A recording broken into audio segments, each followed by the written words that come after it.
Les quería Buenas preguntar el tema de en qué momento se resuelven las excepciones de previo y especial pronunciamiento, porque me quedaba la duda con el código que dice que deben resolverse en la audiencia inicial y la acordada que aprueba el protocolo de gestión de prueba que dice que tienen que estar resueltas antes.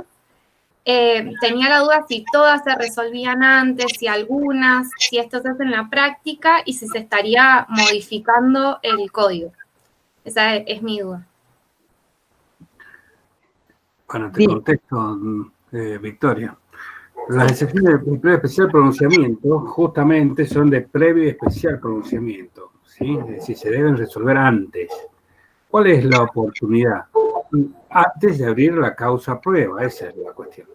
En este caso, si el código lo que está disponiendo es que se resuelvan justamente, es decir, en la audiencia inicial. Pero ¿qué pasa si se resuelve en la audiencia inicial y son excepciones dilatorias las que se resuelven? Por ejemplo, es decir, una excepción de falta de personería, ¿sí? Que puede ser acreditada. La audiencia inicial no se puede realizar porque tengo que correr el traslado a la otra parte para que conteste y, bueno, tengo que resolver el incidente, ¿sí? Entonces, ¿qué hicimos? Y dilatamos el procedimiento y la audiencia inicial se tiene que posponer. La idea del código de la Corte es no posponer esta audiencia inicial. Entonces, surge esta acordada, ¿sí? O este protocolo que estuvo dado para, es decir, un momento de la oralidad antes del código, si se sancionara el código, para aquellos jueces que habían aceptado el tema de la oralidad y adaptar la oralidad a los procesos, a los viejos procesos. Que era lógico. ¿Cuál era la oportunidad de resolverse esas excepciones de previo especial pronunciamiento? Y antes de la audiencia, porque si no, si había una excepción dilatoria, me iba a dilatar la audiencia. Profe, ahora, si es perentoria la excepción, como por ejemplo, es decir, una prescripción o como puede ser una cosa juzgada, y la puede hacer el juez, la misma audiencia. ¿Sí? Ahora, lo normal es, si por protocolo, que por lo menos que yo he visto, y si no me corrigen los magistrados que tenemos acá en el aula, es decir, es que se resuelva previo a esta audiencia.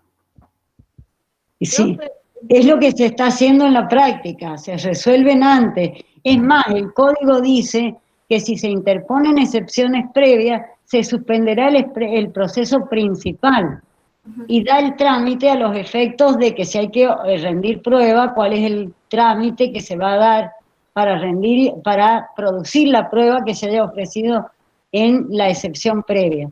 Y después dice que continuará el proceso hasta la audiencia inicial. Pero si la llevamos a la audiencia inicial, seguramente que va a significar una suspensión de la audiencia inicial.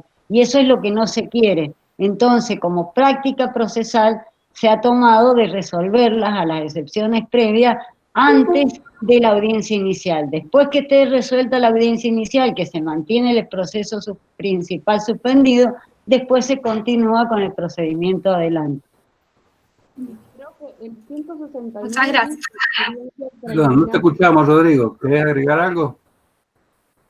No te escuchamos. No está silenciado, Rodrigo. ¿No me escucho? Pero está el doctor Rodrigo Fulque que quiere agregar algo acá, pero no. No se escucha. No te escuchamos. No te escuchamos.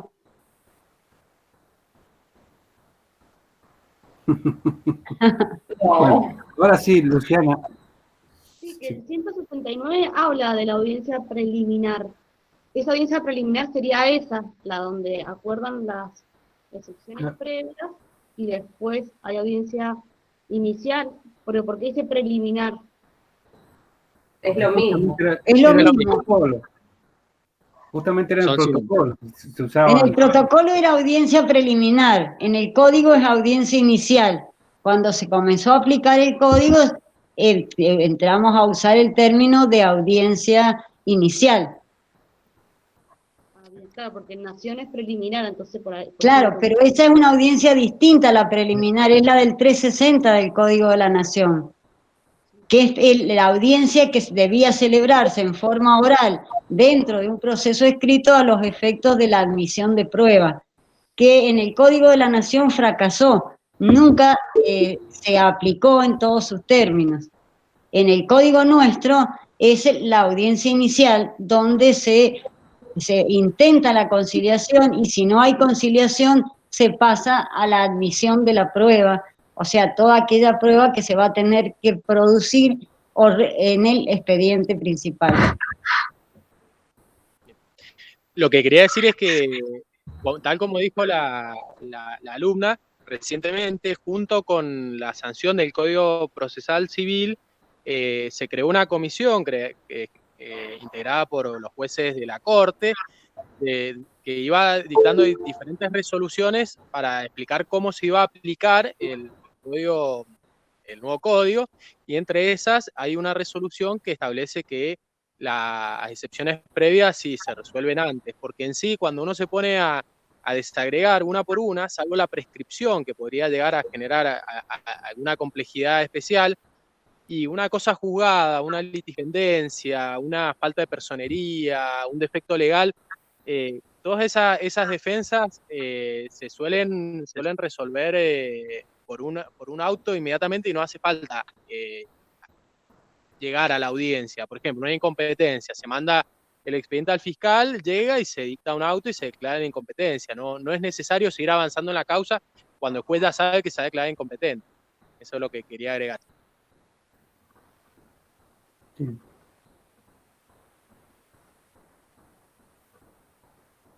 Bien. Victoria Cepeda preguntó, ahora pregunta Javier González, si está presente. Sí, profe, acá estoy. Sí, yo en realidad la clase pasada quería hacer algunas preguntas que tienen que ver con medidas cautelares, y en función de eso quería pedir en realidad algunos ejemplos que tenían que ver con, por ejemplo, cuál sería un ejemplo de prohibición de innovar, las medidas autosatisfactivas, qué serían bien, porque no me termina de cerrar la idea y cuál sería un ejemplo de ellas. Y lo otro era la discusión acerca de la prueba anticipada, que estaba regulada 2 veces en el 153 y en el 129, pero eso lo aclaró el doctor Rizopatrón en la clase pasada. Sí, es decir, a ver, respecto a las medidas, no sé qué es lo que querés saber. ¿Querés un ejemplo? ¿Algún ejemplo antes? ¿Qué sería? Cuando hablamos de medidas cautelares y hablamos de autosatisfactiva, habíamos dado el ejemplo del que se da el más común en el juzgado de familia, ¿sí? También como autosatisfactiva habíamos hablado el caso de un juez de acá, fue la primera autosatisfactiva en un juzgado civil de acá, cuando se permitió el ingreso a una finca donde el propietario de la finca prohibía a EDEMSA, es decir, ingresar a la finca para arreglar una servidumbre de electroducto, ¿sí? Que pasaba por la finca.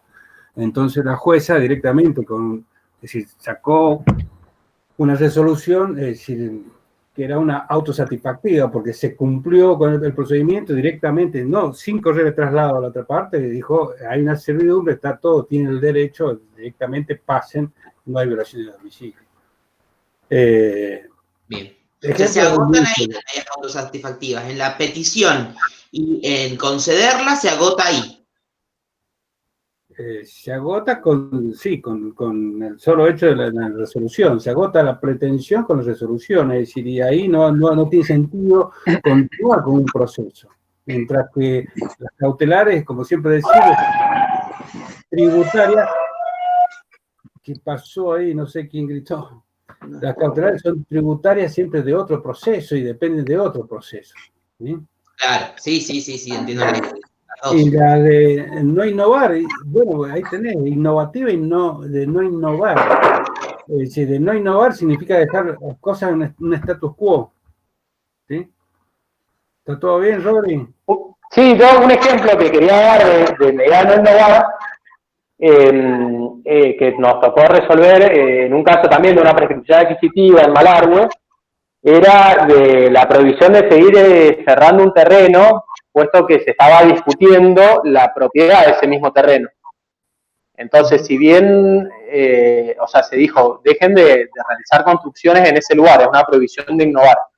Otro caso de tutela anticipada muy común es el caso en los cuales las personas le piden a la obra social que cubra determinado tratamiento y no se quiere esperar hasta la sentencia para cubrir ese tratamiento, entonces se dicta la resolución, se le ordena a la obra social que, por ejemplo, que pague una prótesis, ese es el caso Camacho Acosta, o que ordene a realizar tal operación, y después el proceso va a convalidar esa medida o no. Ese es un caso también muy común, muy típico de... Esa es innovativa. Claro, es una medida innovativa que también es considerada en algunos casos como tutela anticipada. O sea, ahí, no sé, bueno, hay discusiones al respecto, pero Sí, lo pueden ver de las dos formas.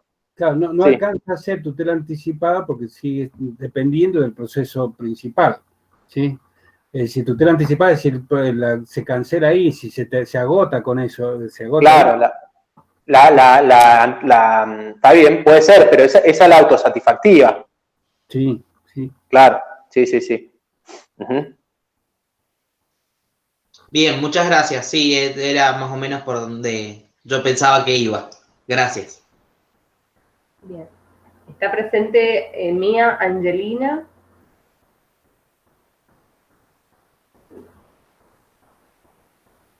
José Corbacho. Sí, ¿qué tal? Buenas tardes. ¿Me escuchan? Sí. Perfecto. Tenía dos consultas para hacer. La primera consulta es respecto a los efectos, ¿sí?, de la sentencia cuando hacen cosa juzgada material y cuando hacen cosa juzgada formal, ¿sí? Respecto de este tema, me surgió una duda, viendo la guía 27, ¿sí?, respecto la sentencia cuando queda ejecutoriada, ¿sí?, o cuando queda consentida. ¿A qué efectos se aplicaría, ¿sí?, cuando queda consentida o ejecutoriada, ¿sí?, si es a los, sería cuando la sentencia hace cosa juzgada formal o cuando hace cosa juzgada material? Esa sería mi primer pregunta. A ver, cosa juzgada formal o material, cosa juzgada material significa que no hay una nueva revisión de ese proceso. Sí, no va a haber un segundo proceso, es el único proceso que hay, ya está, se agota allí. La cosa juzgada formal significa que tiene la posibilidad de que haya un nuevo proceso, ¿sí?, respecto de lo que se trató. Que eso no significa o no tiene nada que ver con la apelación. ¿Sí? Cuando estamos hablando de cosa juzgada formal, es decir, el ejemplo típico que puede ser modificada esa cosa juzgada, es decir, por alguna... el ejemplo típico puede ser la cosa juzgada en los juicios, en el juicio ejecutivo o en el monitorio, ¿sí? El monitorio ahora ya no, pero en los monitorios con estructura, o los ejecutivos con estructura monitoria, sí. Hacen cosa juzgada formal y esa sentencia puede ser revisada por un proceso ordinario posterior. Es decir, hay una segunda instancia, no en segunda instancia, sino una revisión nuevamente del caso, ¿sí?, con otras pruebas, se amplía. Bien. Pero hace cosa juzgada, esa cosa juzgada formal, hace cosa juzgada de lo que se trató en ese proceso. ¿Sí? A no ser que en ese proceso estuvo impedido de verse algunas cuestiones porque, por ejemplo, se impedía que ingresara un determinado tipo de prueba. Por ejemplo, una prueba testimonial, ¿sí?, o una prueba fuera del país. En cambio, en un proceso de conocimiento posterior, lo que hace, como hay una amplitud probatoria, puede incorporarse a otras pruebas y puede revisarse esas cuestiones. Entonces, las cuestiones que han sido tratadas en el proceso monitorio, ¿sí?, o de ejecución con estructura monitoria, que sacó la sentencia, si fueron tratadas en su totalidad y no porque fue impedida de prueba, esas hacen cosa juzgada material. Y luego, en el proceso ordinario posterior, se van a tratar otras cosas, ¿sí?, que no han podido ser tratadas en este proceso anterior. Lo que significa acá y lo que tenemos que tener en cuenta es que en una hay un nuevo proceso, ¿sí? En la cosa juzgada formal puede haber un nuevo proceso y en la otra no hay un nuevo proceso, sino que puede haber una revisión, una reconstrucción o revisión de la sentencia. ¿Sí? Profe, antes que pasemos a otro tema, ¿por qué dice usted que no tiene nada que ver con la apelación esto? No tiene nada que ver con la posibilidad de presentar recursos.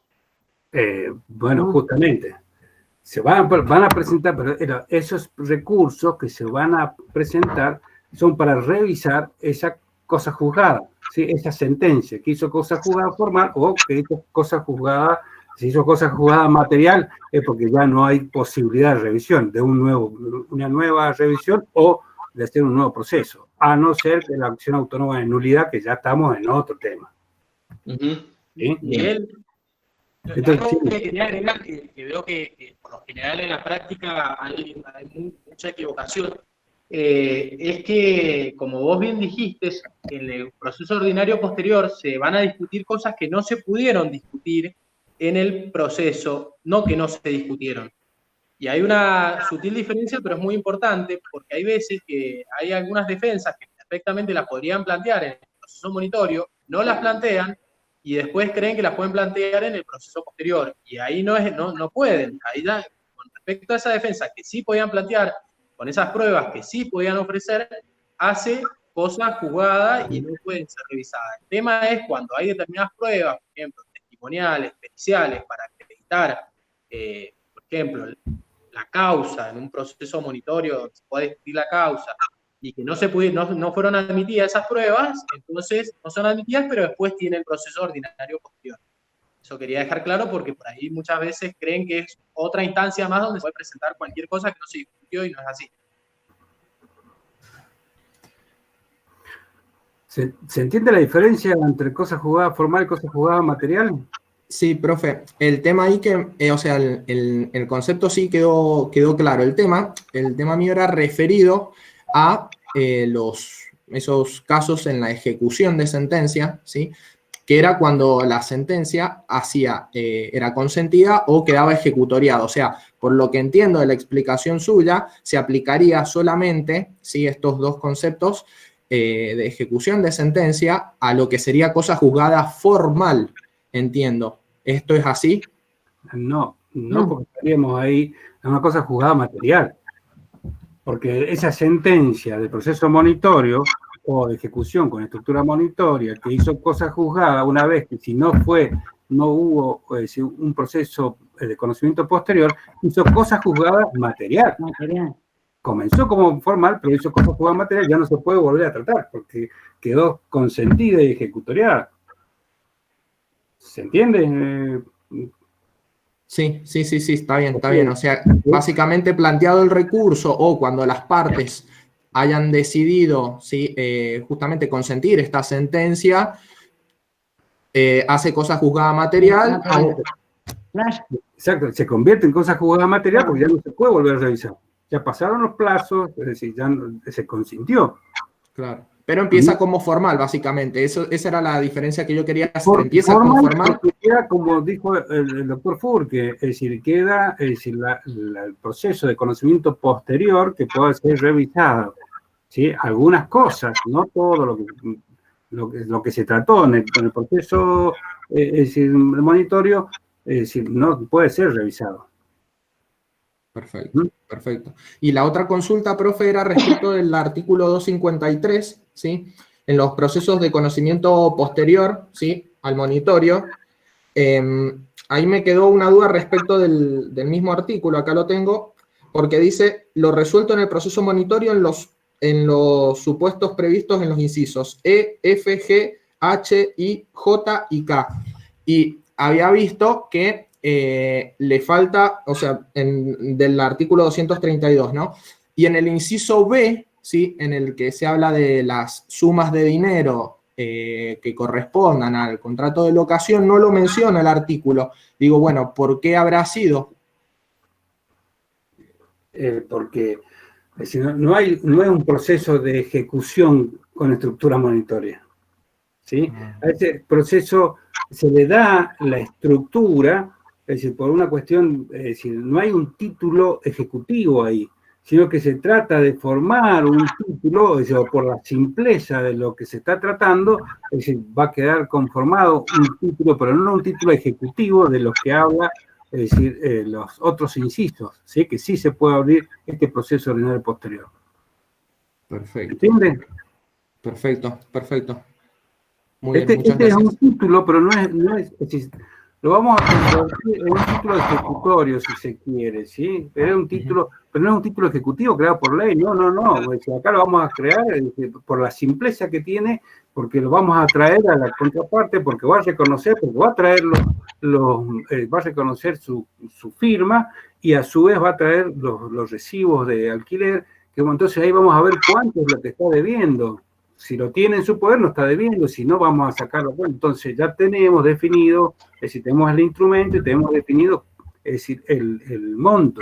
Y también tenemos definido el vencimiento de ese monto. Entonces ya con eso podemos llegar a formar, es decir, un título que en este caso va a ser ejecutorio, ¿sí? Pero es un título que no es los títulos que la ley, es decir, comercial, los cataloga como títulos ejecutivos, ¿sí? Perfecto, claro. Puede ser ahí el ejemplo de título ejecutivo, el flete, ¿sí? Cuando da justamente el ejemplo de la carta de porte, ¿sí? Carta de porte, carta de flete. Ahí podría ser considerado, entonces, ese sí sería un título ejecutivo. Ese sí entraría. Hay que informarlo igual, porque es un título porque la ley los da. La ley les imprime esa ejecución, ¿sí? Perfecto, perfecto. Muchas gracias, profe. El otro se da por la simplicidad del título. Bien. Luciana Arenas. Hola. Hola, Luciana. Sí, acá estoy. Estuvimos, sí. Sí, yo recién pregunté lo de la audiencia preliminar, que justo estaban hablando, y me quedó la duda en la impugnación de instrumentos, que habla que dice que, bueno, que se podrá impugnar, pero no habla de la redargución de falsedad. Sería esa la forma, digamos. Perdón, ¿por qué lo relacionaste con la audiencia inicial? ¿Cómo fue? No, que eso ya lo pregunté. No no entendía. Tenía esas dos dudas y la primera me metí y tal, ya la evacué de la duda. Pero me quedé, hablando de otra cosa, de la impugnación de los documentos, que dice, cuando se impugnan instrumentos privados o particulares, y bueno, yo vi que una de las formas era la redargución de falsedad, pero en el código no sale tal, digamos, forma para impugnar el documento. Es el derecho sustancial. El derecho sustancial te permite que vos puedas atacar un documento de falso con una redargución de falsedad. Esa redargución de falsedad, no, procesalmente hablando, no es necesaria aplicarla a un documento privado. Eso se impugna. Nosotros entonces estamos viendo, es decir, la redargución de falsedad se da para los instrumentos públicos. Pero surge el derecho sustancial. Ahora, esta redargución de falsedad que surge del derecho sustancial, ¿cómo se puede aplicar? Y hay tres vías, es lo que siempre preguntamos. Una es la penal, una querella penal, ¿sí? Una denuncia donde, bueno, mire, hay un funcionario que ha hecho un documento falso. La otra es la vía civil, una acción civil independiente del proceso que estamos llevando, y la otra sería por vía incidental dentro del mismo proceso. ¿Sí? Que tenemos que traer para eso, porque cuando vamos a impugnar este documento, la ley sustancial nos está diciendo, mire, tiene que traer a todos los que intervinieron dentro de ese proceso. Esos son los legitimados pasivos. Perdón, a todos los que intervinieron dentro de ese documento. Y entonces voy a tener que traerlo al escribano también. Fíjense, acá estoy trayendo al escribano, estoy trayendo a todos los que estaban partícipes de ese documento. ¿Qué es mejor? Y hay que ver cuál es la estrategia. Hay que ver también el juez, es decir, qué es lo que nos va a admitir. Porque dependiendo qué es lo que estamos tratando, cuál es la pretensión, o de qué se trata el caso, y por ahí conviene, o mayormente conviene plantearlo como incidente, pero eso no significa que tenga que ir por incidente. ¿Se entiende? Sí. Por supuesto que voy a tener que yo oponerme y decirle al juez que, mire, he planteado una demanda, ¿sí?, de reproducción de falsedad en los autos número tanto, y bueno, el juez, si es necesaria esa prueba, tendrá que esperar a que surja esa prueba. Es decir, ¿sí? o que veamos el resultado de ese proceso. ¿Mm? Y si hay una denuncia penal, y bueno, está la prejudicialidad en lo penal. Perfecto. Creo que me toca preguntar a mí, ¿no, profesora? Yo tengo una preguntita que es con el 185, que es la prueba de testigos. Exceptúese a todos los ponentes a hacer como a comparecer a prestar, a declarar. Si bien se establece en un principio de solidaridad, no significa que una de las partes pueda proponer a uno de estos parientes y afines en línea recta a ser testigo del proceso. En caso de que yo lo proponga y, por ejemplo, la otra parte no lo tache por, no sé, por entender que no hay presumible parcialidad en lo que está diciendo, también está obligado, o sea, tiene que responder al interrogatorio que me hace la otra parte si me presento, por ejemplo. ¿Te entendió la pregunta o no? ¿Norita? ¿Lo entendiste? Creería que te he entendido. O sea, tu planteo es que si se ofrece una persona que tiene un impedimento para declarar según el Código Procesal. Claro, porque el 185 nos dice, hay obligación de comparecer y después dice, exceptúese, y nos habla justamente de los parientes y afines en línea recta. Claro, pero porque esas personas tienen un impedimento de declarar. El Código dice que no tendrían capacidad para declarar, ¿no es cierto?, dentro del procedimiento, pero este es un impedimento procesal. Perfecto, entonces eso es lo que no entendía, porque yo pensé que el exceptúese era más como una cuestión facultativa de que en el fondo no está obligado, pero puede serlo, lo pensé de esa forma. Es más, puede ofrecer a un familiar. Y lo que vos dejabas planteado, si la otra parte no lo tacha o no pide la oposición a la declaración de ese testigo, porque es un testigo que no está permitido, y tendría la obligación de declarar. Perfecto. Profesora, y en este cambio de paradigma que también hablamos, la consulta pasada de que la confianza que se le da al juez y demás, en esto ¿se puede interpretar este vínculo como una especie de parcialidad a la hora de declarar de este testigo? Y el juez la va a tener en cuenta cuando valore la prueba en la sentencia, si realmente ha sido un testimonio objetivo o subjetivo. Perfecto. Y si ha sido subjetivo, lo tachará. O no lo considerará. Perdón, Norita. No, que quería hacer un comentario, que hay una posición minoritaria también dentro de la jurisprudencia que considera que la oposición a los testigos, por lo menos en sede civil, porque en sede familiar siempre se admiten, los parientes, por lo general se admiten, porque son testigos muy importantes en el seno familiar, pero en lo civil muchas veces consideran que hay un principio de orden público que impide que declaren, porque el testigo va a tener que declarar bajo fe y juramento, decir la verdad, y se va a ver se va a ver compelido de alguna manera por los sentimientos a declarar en favor de su hijo, por ejemplo, un accidente de tránsito. Entonces, como que afectaría hasta el mismo principio de la familia, obligar a una persona a hacerle declarar bajo fe y juramento, y que sobre encima de su cabeza pese el riesgo de tener un delito penal de falso testimonio, si no declara todo lo que sabe, aún perjudicando a su propio hijo. Eso muchas veces en lo civil se trata de no admitir este tipo de pruebas. Lo que ocurre es que a veces cuando que están en el ofrecimiento de prueba a los testigos no se conoce esta relación. Cuando se le pregunta por las generales de la ley en el momento de declarar, se conocen estas situaciones, ¿no es cierto?, que hay un testigo que tiene un impedimento de declarar.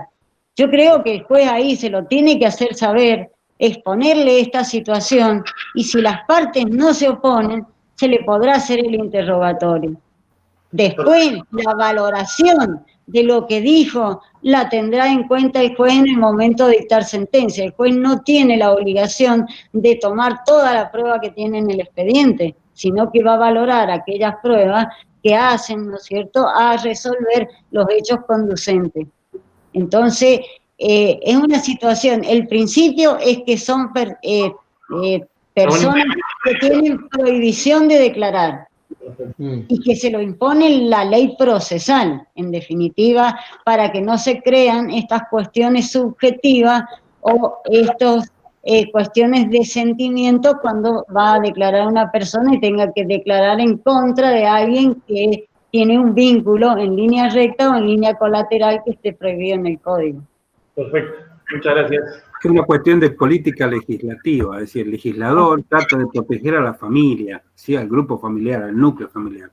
En principio trata de proteger, y también con esto otro, que seguramente también va a decir algo que está a favor, a declarar a favor de una de las partes y puede correr el riesgo de una sanción penal, entonces trata de proteger. Eso es la verdadera. En el proceso penal está regulado de la misma forma, también se establece esa excepción, que es facultativo, pero en realidad para el testigo. Exacto.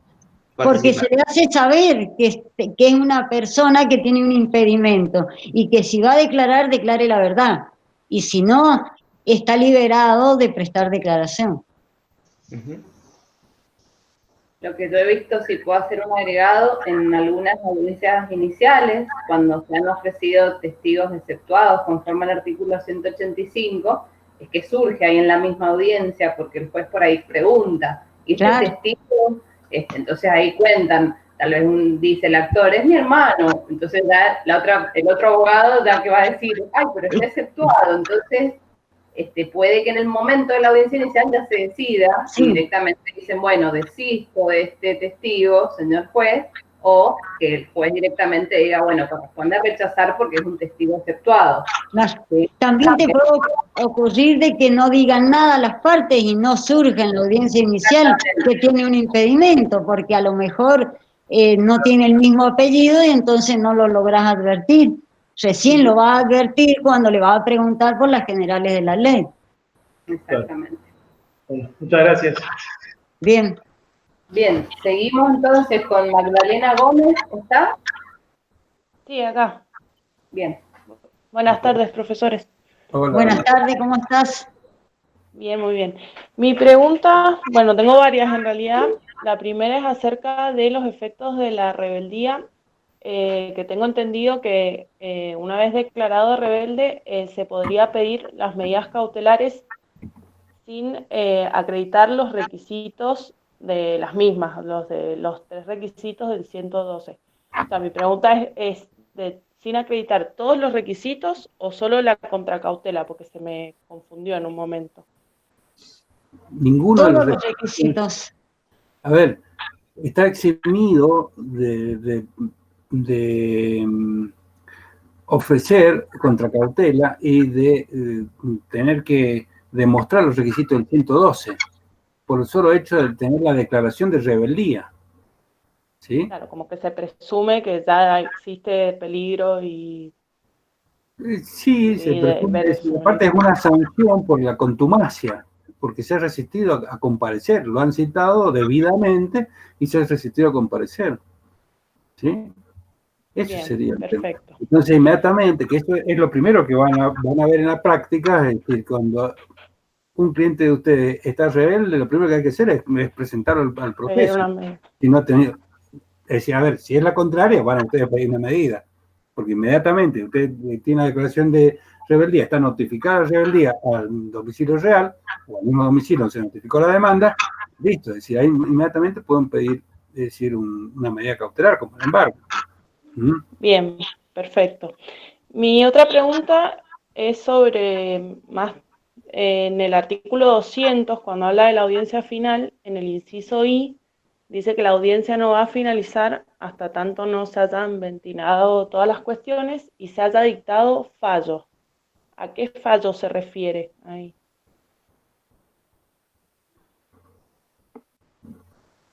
¿Alguien quiere responder? ¿no?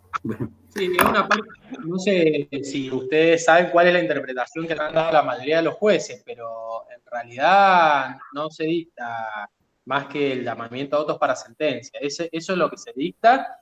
Se tiene presente la prueba, los testigos, los alegatos y se llama autos para sentencia. Si algún juez en algún momento quisiera aplicar en la justicia civil lo mismo, el mismo criterio que se aplica en las audiencias del derecho penal, que terminan con el fallo, y después remite los fundamentos, y tendría algún tipo de fundamento en el artículo 200, pero no es algo que suceda ni acá ni en ninguna provincia, en realidad.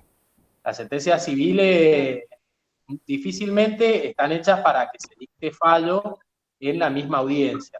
No pasa, no sé si usted... Yo sé un caso de un juez que quiere hacerlo, un juez allá en San Rafael, pero bueno, la verdad que es una aventura un poco compleja, ¿no? O sea, no es normal dictar el fallo en la misma audiencia. Bueno, es decir, no, porque se puede tomar unos minutos el juez, analizar las cosas como hacen los tribunales de laborales, de familia, perdón, no, los de las penales. Se toma unos minutos y después viene y dice el fallo, si se condena, absuelve, condeno, y después me tomaré el tiempo para, es decir, fundar, es decir, o dar todas las razones de por qué es esa absolución o por qué la...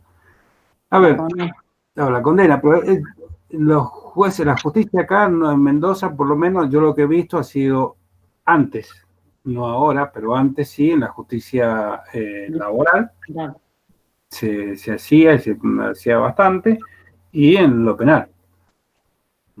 Bien, perfecto. Y en los únicos procesos donde se dice el código que se debe dictar en forma oral es en las pequeñas causas. Claro, ahí. Y también le da la facultad al juez, cuando fuera complejo, a diferirlo por el término de 5 días. 5 días. Bien, claro, pero perfecto. ahí no sería el fallo.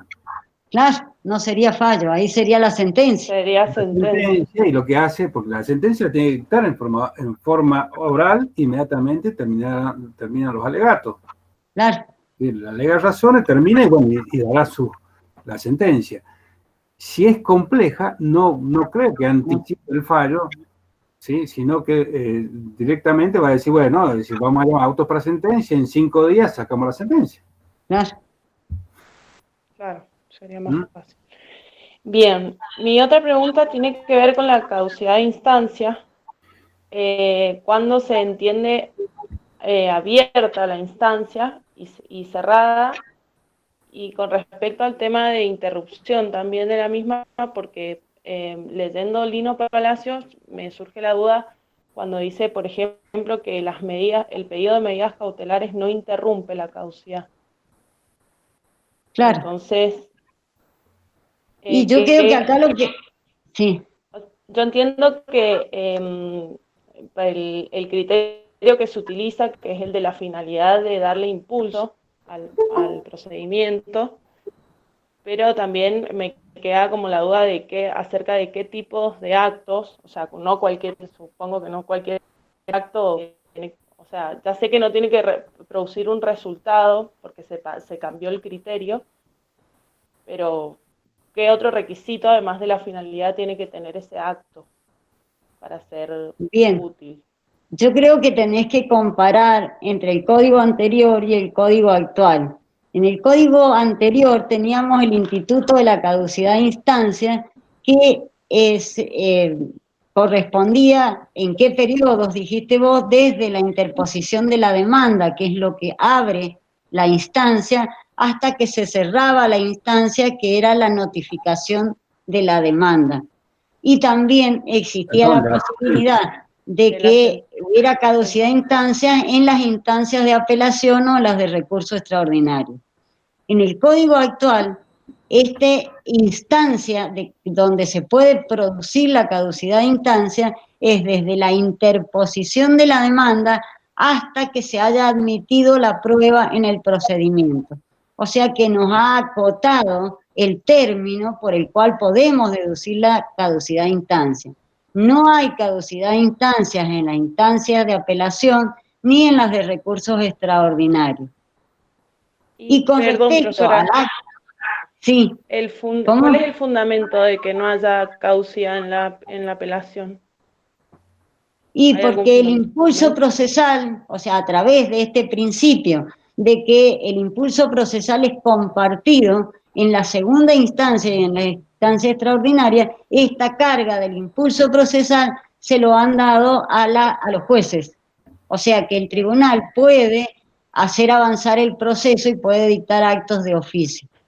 Y ha quedado limitada a la etapa de interposición de la demanda hasta que se admita la prueba, o sea que prácticamente es que haya terminado, se haya celebrado la audiencia inicial. Y la teoría por la cual se decía si hay impulso procesal o no hay impulso procesal, antes se aplicaba la teoría objetiva, ahora se aplica la teoría subjetiva, o sea que nos hemos asimilado al Código de la Nación. Esto quiere decir que mientras se evidencie que hay una intención o hay una voluntad de hacer avanzar el proceso, son actos procesales idóneos para llegar a esta etapa que sería la de la admisión de la prueba.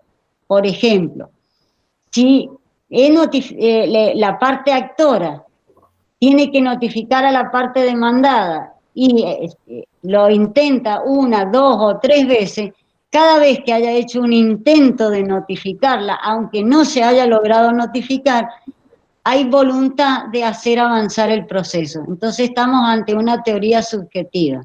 Antes, esta notificación debía ser concretada dentro del término del año o de los 6 meses que existían para la caducidad. Entonces, hemos hecho un cambio en la instancia en las cuales podemos deducir el incidente de caducidad y hemos cambiado la teoría con la cual interpretamos si hay caducidad de instancia o no hay caducidad de instancia. Si has leído a Palazzo, lo vas a entender bien porque él comenta el Código de la Nación, y en el Código de la Nación siempre se ha aplicado la teoría subjetiva y no la objetiva como aplicábamos en Mendoza. Bien, perfecto. ¿Algo más? Sí, las últimas preguntas. Unas acerca de conciliación, la forma de la conciliación. O sea, entiendo, por ejemplo, si te hacen a conciliar en la audiencia, ¿esa conciliación queda en el acta o se hace en un escrito aparte? No, sí, como la iniciación de la audiencia inicial es con la presencia de las partes, con la presencia del juez, y el juez los va a invitar a conciliar. Si las partes logran llegar a un acuerdo de conciliación donde uno le hace un ofrecimiento y la otra parte lo acepta, se va a dejar plasmado en el acta de audiencia. Y en el mismo acta de audiencia el juez va a decir que tiene valor, que este acuerdo tiene el valor de una sentencia y que va a producir cosa juzgada en caso de que las partes no cumplan lo que se han prometido. O sea, que esta constancia de que hubo una audiencia de conciliación y que las partes estuvieron de acuerdo va a tener valor de sentencia. Si no cumplen, va a poder iniciar la parte una ejecución de sentencia directamente. Bien, perfecto. Mi última pregunta sobre transacción. El acuerdo, o sea, la transacción cuando se hace, dice que cuando son derechos litigiosos se debe presentar al juez el contrato o el acuerdo. El convenio, la transacción. El convenio, claro. En ese caso, o sea, dice que para tener eficacia, a la vez el código nos dice que no necesita homologación judicial. Entonces, con la sola presentación ya tiene eficacia y... Exacto, o sea que cuando... homologa. No, ya no se homologan. Cuando la transacción se presenta en el expediente, se tiene presente y va a tener el valor de una sentencia. Bien, perfecto. Ya que se presenta solo para que el juez tenga conocimiento. Y para ponerle fin a esos derechos litigiosos que se han transado. La transacción es un instituto del derecho sustancial, no es del derecho procesal. Entonces, cuando la transacción se celebra con todos los requisitos del derecho sustancial y la presento en un proceso litigioso donde hay intereses litigiosos, y le va a poner fin al proceso en cuanto que están discutiendo y va a tomar relevancia esto que han transado las partes, que seguramente van a ser concesiones de otro y aceptación de la otra parte. Bien, perfecto. Muchísimas gracias. Bien. Francisco, inmerso. Francisco Inmerso dijo que ya le despejaron la duda con otra pregunta, así que no va a preguntar. Bien. Sí, no, pero sí, voy a hacer una cortita, perdón. Voy a hacer una cortita porque estaba leyendo una parte del código respecto de la carga probatoria dinámica, el 166, que indica que, digamos, al momento de quedar trabada la litis, el juez en ese momento debe dictar un auto en donde determina la carga, o sea, esta atribución dinámica de la prueba. No me termina de quedar en claro bien el momento, porque yo tenía, digamos, que la litis queda trabada al momento de la notificación de la demanda, pero en ese momento el juez, si yo lo entiendo así, digamos, si lo estoy entendiendo bien, no tiene todavía los elementos para hacer esa valoración si corresponde o no atribuir dinámicamente la prueba, digamos. A ver, Francisco, el juez no lo tiene hasta la sentencia. Sin embargo, puede ir anticipándose porque por el tipo de caso que va a tener enfrente, puede ver que va a ser dificultoso. Hay pruebas leviores que se llaman, pruebas de difícil producción o de conseguirla. ¿Sí? Entonces, previendo eso, inmediatamente, es decir, o previo a la traba de la litis, es decir, cuando ya se corre el traslado, puede llegar a hacerlo. El tema es que lo puede llegar a hacer en cualquier momento antes de la producción de la prueba. Eso es lo que impone el código. El Código Civil impone que hay que notificarle ¿sí? a las partes esto, para que no sean sorprendidas al momento. Claro, para que tengan claridad respecto de lo que tienen que hacer en el marco del proceso. Exactamente. Dice, mire, usted, señor juez, tiene una obligación de advertirle a las partes que usted podrá hacer uso de la dinamicidad de la carga probatoria al momento de valorar las pruebas, para que no los sorprenda. Porque si hablamos siempre, que es lo que siempre les digo, cuando hablamos de carga probatoria, es una regla que se da, una regla, es decir, de razonamiento que se le impone al juez en la sentencia, que tiene su reflejo, si se quiere, sobre el comportamiento o la producción de la prueba de las partes. ¿Sí? Claro, porque incluso hasta pensaba yo, digamos, en esa parte de la audiencia inicial, como dice el protocolo de gestión de prueba, en donde el juez escucha a las partes y donde también valora la pertinencia de las pruebas que ofrecen las partes, donde les hace explicar, bueno, ¿qué quiere usted probar con esto que está ofreciendo como prueba? Digamos, y ahí también entiende el juez si corresponde o no, si hay duplicidad, si... Lo que pasa es que si lo llega a hacer en la audiencia inicial, el juez tiene que suspender esta audiencia inicial y los 10 días. No trasladar las partes para que Claro. si las partes vuelvan a ofrecer prueba o puedan contradecirse en la prueba que se ofrece. En general se llega a la audiencia inicial con ese auto ya dictado. Claro, esa es la idea. Yo quería ponerte un ejemplo para que entiendas la importancia de esto. Supongamos que hay un caso de una persona que se cae a una alcantarilla en la mitad de la calle y quiere demandar a la municipalidad. Y la municipalidad dice, yo desconozco ese hecho. Según la regla de la carga de la prueba, el que tiene que probar el hecho es el actor, ¿no? Entonces el demandado le bastaría con negar y esperar que no se pruebe el hecho. Ahora, si el juez dice, pero mira, justo había una cámara arriba de este lugar y no acompañó la grabación de la cámara de la demandada, entonces la demandada no probó que ese hecho no existió, lo podría haber probado.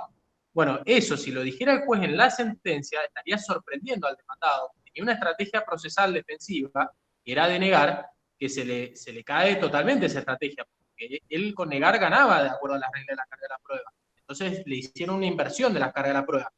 Esta teoría de las cargas probatorias dinámicas les tiene que decir, mirá, yo necesito que vos me pruebes con esta afirmación qué es lo que pasó ese día a esa hora. Y si vos no me lo probás, yo voy a tener ese hecho por cierto.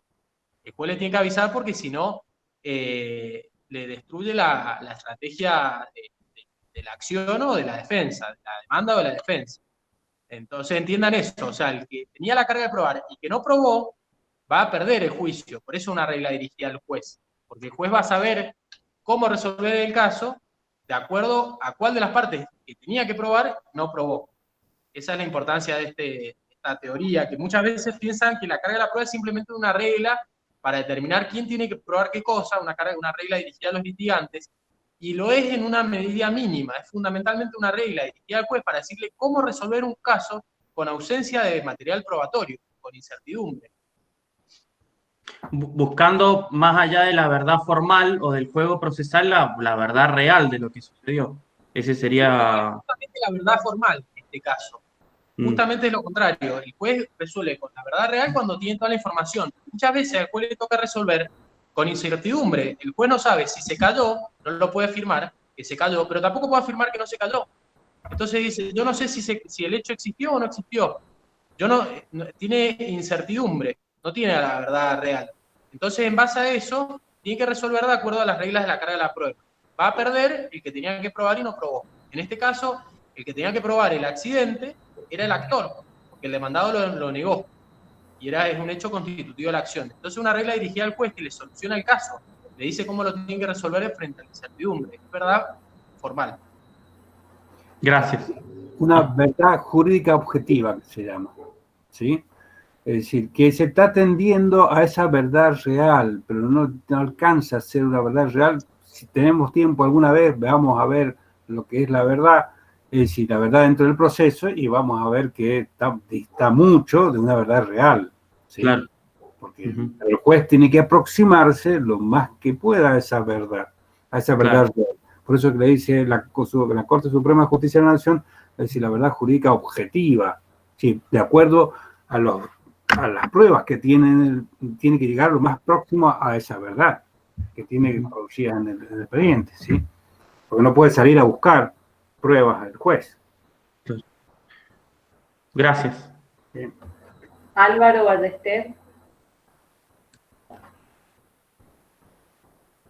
va a preguntar.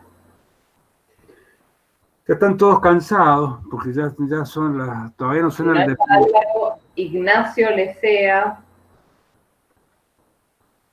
No suena el reloj de la doctora todavía, pero ya está, mirá, estamos en 5 minutos. Le sacó esa alarmita que nos ayuda, Miguel. Bueno, no están. Álvaro Ballester, lo veo ahí que está conectado, pero no perdí.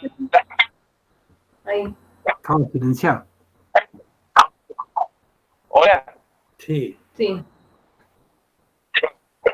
Buenas tardes, disculpen. Yo quería preguntar por un ejemplo de ejecución de sentencia extranjera, porque no se me ocurre si el condenado tiene que estar domiciliado en Mendoza o si los bienes tienen que estar radicados en Mendoza. Y respecto a los testigos, quería consultar si ellos se los interroga en la audiencia final únicamente. Bueno, son dos preguntas distintas. Respecto a la ejecución de sentencia extranjera, es decir, claro que tiene que estar acá el demandado. ¿Para qué me van a mandar un juez a que ejecute una sentencia acá si no tengo ningún nexo o ningún elemento de conexidad, ¿sí? Con esa sentencia? Lógicamente, tiene que ser o por los bienes, porque el homicidio del demandado, o por lo que sea. Y porque está el bien también, puede ser, Miguel. Claro, que el bien ejecutado, el bien subastar, por ejemplo, que esté acá en la provincia. Claro. Y la otra pregunta que hacías con respecto a qué, a los testigos. Y sí, porque las pruebas de declaración se realizan en la audiencia final. Es decir, esto es lo normal, lo general. Y hablo de pruebas de declaración porque quiero que no les quede en la cabecita que es únicamente la prueba testimonial, la declaración de testigos, sino que también está la declaración de parte, ¿sí? Que puede darse, y también está la declaración de los peritos cuando se pide que vengan a declarar, cuando ha sido observada su pericia o ampliar, ¿sí? Todo esto, que son pruebas de declaración, se da en la audiencia final. Pero puede ser que haya prueba anticipada, porque un testigo, si se está por ir del país, entonces necesito que ese testigo declare, y entonces estoy pidiendo, una prueba anticipada, ¿sí? Sea antes del proceso, como habíamos hablado en la clase pasada, o durante el proceso. Eso es la cuestión. Lo que no puede haber es una prueba de declaración posterior a la audiencia final. Ese sería el último momento, porque también puede ser que hayan hechos nuevos, ¿sí? Y que yo acompañe prueba y acompañe otras pruebas de declaración también. Pero se van a producir todas estas de declaración en principio y en general se van a producir en la audiencia final. Eso es lo que nos tiene que quedar. Y si fuera prueba anticipada, se va a producir, es decir, antes o durante el proceso. ¿Está claro, Álvaro? Sí, muchas gracias. A la declaración de la otra parte, ¿yo la tengo que solicitar en la misma demanda? Claro, como se ofrece la prueba testimonial, en la misma oportunidad se ofrece la prueba de declaración de parte. Ya la vamos a ver cuando nos toque ahora desarrollar, ¿sí? Muchas gracias. Bien, Ignacio Lecea, vamos terminando. Nos queda Ignacio y Julieta Chaván. ¿Están? Yo sí estoy acá. Bien, Julieta, bueno, vamos Julieta y... Bien, buenas tardes. ¿Cómo estás, Julieta? Todo bien. En cuanto a la impugnación de instrumentos, que preguntó una compañera recién, que teníamos las tres vías, la penal, la civil y el incidente. Cuando la pedimos por la vía civil, ¿puede ser por la acción declarativa del artículo 3 del Código Procesal o no?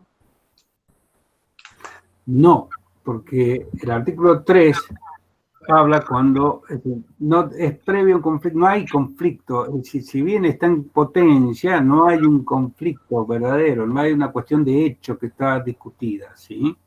Es decir, es otra cuestión. Es decir, lo que vamos a pedirle es una acción civil normal, ¿sí? De reducción de falsedad. Es decir, donde estamos pidiendo la nulidad de ese, y cuando hablamos de instrumento, estamos hablando de ese instrumento público, que ahí como está en juego la fe pública, por eso tenemos hasta la denuncia penal. Diferenciemos bien eso. Bien, y otra cosa, cuando habla de los sistemas de la carga de la prueba, ¿cuál es el sistema aplicable? Porque en la Nación es dependiendo del presupuesto de hecho que contiene la norma que beneficia a la parte. Y en nuestro sistema, en el artículo 175, habla de que va a tener que aportar las pruebas de carácter constitutivo de la pretensión y las limitativas, impeditivas o extintivas, quien lo use como fundamento de la resistencia. Sí. ¿Cómo sería? ¿Cuál es el sistema que se elige para, claramente, digamos?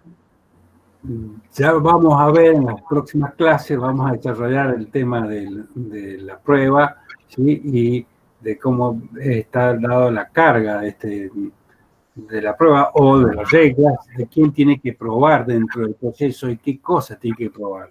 Hubieron dos sistemas, sí, pero históricamente hubieron estos dos sistemas, uno más antiguo que el otro, uno de Chiovenda, que es que sigue nuestro código procesal, pero eso no afecta a que también un juez pueda aplicar el de Rosenberg, que es que tiene el código procesal civil de la nación, ¿sí? Sí, pero en eso no, ya vamos a ver, si querés, no hace falta ahora en una clase de consulta profundizar en el tema. Es decir, el juez puede aplicar cualquiera de los dos, va a ver todos estos sistemas, ¿sí? En principio se basa porque una firma debe probar, y después vamos a los hechos constitutivos, a los hechos impeditivos o extintivos, es decir, quién tiene la carga de los hechos, se domina el doctor Quevedo Mendoza cuando habla de eso, habla de quién tiene la carga de los hechos, de mostrar los hechos, y después quién tiene la carga de probar esos hechos. Bueno, buenísimo. Ya lo vamos a ver y desarrollar en las clases. Julieta. Bueno, muchas gracias, profe. No,